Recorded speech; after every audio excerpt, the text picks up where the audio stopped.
Wellness coach. இப்போ உணவே மருந்து அப்படின்ற ஒரு கான்செப்ட் இருக்குல்ல, அதில் வந்து உங்களுக்கு நம்பிக்கை இருக்கா? ஆனால் எனக்கு அதில் சுத்தமாக நம்பிக்கை இல்லை. எப்படி வந்து ஒரு உணவு மருந்தாக மாறும்? நான் எவ்வளவோ உணவு சாப்பிட்ருக்கேன், ஆனால் என்னால் ஹெல்த்தியாக இருக்க முடியல. ஏன்னா எனக்கு பர்சனலாக எனக்கு நிறைய இஷ்யூஸ் இருந்தது, ஹெல்த் இஷ்யூஸு.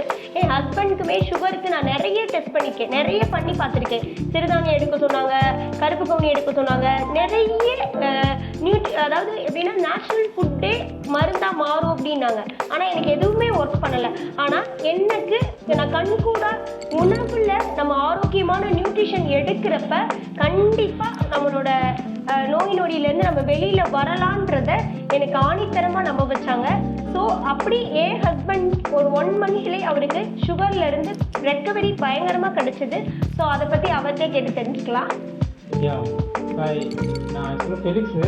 நான் வந்து ஒரு விவசாய குடும்பத்துலேருந்து வந்திருக்கேன். ப்ளஸ் வந்து என்னோடய ஃபேமிலி எல்லாமே பார்த்திங்கன்னா விவசாய குடும்பம். அதுக்கப்புறம் நான் சாஃப்ட்வேர் இன்ஜினியரிங் கம்ப்ளீட் பண்ணிவிட்டு சென்னையில் ஒர்க் பண்ணிட்டுருக்கேன். எனக்கு வந்து என்னாச்சு, ஒரு 30+ வந்து சுகரோட ப்ராப்ளம் வந்தது. பட் இனிஷியலாக நான் வந்து என்னோடய உடம்பை வச்சு ரெக்கவர் பண்ண முடியும் அப்படின்னு அந்த ஒரு நம்பிக்கையில் இருந்தேன். பட் ஃபைனலாக வின் பண்ணது என்னமோ சுகர் தான் வின் பண்ணது. என்ன ஆயிடுச்சு அப்படின்னா, ஒன்றும் சடன் வெயிட் லாஸ் ஆகிடுச்சு. அதுக்கப்புறம் வந்து எனக்கு கிட்னியில் கொஞ்சம் ப்ராப்ளம் தெரிஞ்சது. ஸோ அந்த பெயின் வந்து என்னால் ஃபீல் பண்ண முடிஞ்சது. அதுக்கப்புறம் செஸ்ட்டில் வந்து பெயின் ஃபீல் பண்ண முடிஞ்சது. ப்ளஸ் வந்து கைகால் வலி, உடம்பு வலி. ஸோ இந்த மாதிரி ஹெல்த் இஷ்யூஸ் நிறையா வந்துடுச்சு. ஸோ இந்த மாதிரி ஹெல்த் இஷ்யூஸ் வந்ததுக்கப்புறம் என்ன பண்ணிட்டேன், அந்த ஆவரம்பூ இந்த மாதிரி நேச்சுரல் ஐட்டம்ஸ், ஏன்னா இனிஷியலாக எனக்கு டேப்லெட் எடுக்கிறது பெருசாக இன்ட்ரெஸ்ட் இல்லை அப்படிங்கிறதுனால இந்த நேச்சுரல் ஃபுட் வழியை எப்படி சரி பண்ணலாம் அப்படிங்கிற ஒரு ஐடியாவில் போனேன். ஃபைனலாக டாக்டர்கிட்ட செக் பண்ணுறப்ப டாக்டர் என்ன சொல்கிறாங்க அப்படின்னா, நீங்கள் டேப்லெட் போட்டுட்டு வர்ற ஒரு சைடு எஃபெக்டோ ஒரு ப்ராப்ளமோ, நீங்கள் டேப்லெட் எடுக்கலைன்னா வர்ற ப்ராப்ளம் வந்து ரொம்ப அதிகமாக இருக்கும். ஸோ டேப்லெட் நீங்கள் கண்டிப்பாக எடுக்கணும் அப்படின்னு சொல்லிட்டாங்க. ஸோ டேப்லெட் எடுத்துட்டா எனக்கு தெரியும் இல்லை, கொஞ்சமாக இந்த கிட்னியோ ஏதோ ப்ராப்ளம்ஸ் வரும் அப்படிங்கிறது நம்ம எல்லாத்துக்குமே தெரியும். பட் வேறு வழி இல்லை அப்படிங்கிறதுனால டேப்லெட் எடுத்துகிட்டு இருந்தோம். அன்ஃபார்ச்சுனேட்டாக வந்து பார்த்திங்க அப்படின்னா, இந்த ஆர்கானிக் ஊட்டச்சத்து உணவகம் அப்படின்னு சொல்லிட்டு இனிஷியலாக வந்து அப்ரோச் பண்ணாங்க. எனக்கு அது பெருசாக இன்ட்ரெஸ்ட் இல்லைனாலும் ஒரு 1 மந்த் ட்ரை பண்ணேன். அந்த 1 மந்த்லேயே எனக்கு வந்து ஒரு பெரிய சேஞ்சஸ் இருந்தது. எனக்கு செஸ்ட் பெயினும் அந்த கிட்னி ப்ராப்ளம் இமீடியட்டாக ரெக்கவரி கிடச்சிது. பாடி பெயின்ஸு கொஞ்சம் கொஞ்சமாக சரியாயிடுச்சு.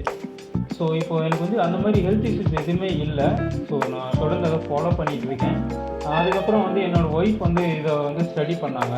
ஒரு 1 இயர் அவங்களோட லேர்ன் பண்ணி கற்றுக்கிட்டாங்க, நிறைய விஷயம் கற்றுக்கிட்டாங்க.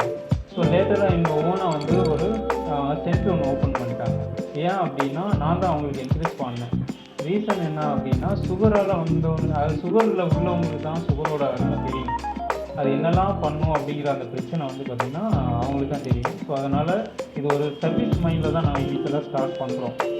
மேம் வந்து இது வரைக்கும் ஒரு more than 100 பீப்புள்ஸ் வந்து ஸ்டடி பண்ணியிருக்காங்க. ஸோ அதுக்கான ஃபோட்டோஸ் எவிடன்ஸ் எல்லாமே மேம் வந்து ஷேர் பண்ணுவாங்க. மோர் தென் 100 பீப்புளை சரி பண்ணிவிட்டு, ப்ளஸ் வந்து இது வந்து லார்ஜர் ஆடியன்ஸ், நம்மளோட மக்கள் இன்னும் எவ்வளோ பேர் சுகருக்கு என்ன பண்ணுறதுனே தெரியாமல் இருக்காங்க. ஏன்னா என்னோடய இனிஷியல் டேஸில் எனக்கு என்ன பண்ணுறதுனே தெரியல, எங்கே போனால் சரியாகும், மாத்திரை தவிர வேறு ஏதாவது வழி இருக்கா, இன்க்ளூடிங் ஒரு ஒரு சத்துள்ள ஒரு உணவை சாப்பிட்டு சரி பண்ணுற அந்த மெத்தட் எங்கேயாவது கிடைக்குமா அப்படின்னு நாங்கள் நிறைய ரிசர்ச் பண்ணி ட்ரை பண்ணி பார்த்துட்டோம். எங்கேயுமே கிடைக்கல. ஃபைனலாக ஒருத்தட்ட கிடைச்சது. ஸோ இதை மக்களுக்கு தெரியப்படுத்துங்கிற ஒரே ஒரு நோக்கம் தான் எங்களுக்கு. ஸோ யாராவது சுகரால் கஷ்டப்படுறாங்க அப்படின்னா ஒரு 1 மந்த்து இவங்களோட கைடன்ஸில் ட்ரீட்மெண்ட் பாருங்கள். கண்டிப்பாக சுகர்லேருந்து ரெக்கவரி ஆவாங்க. ஏன்னா இது வரைக்கும் நாங்கள் பார்த்ததில் யாருக்குமே ரெக்கவரி கிடைக்காமல் போனதே கிடையாது. ரொம்ப நன்றி.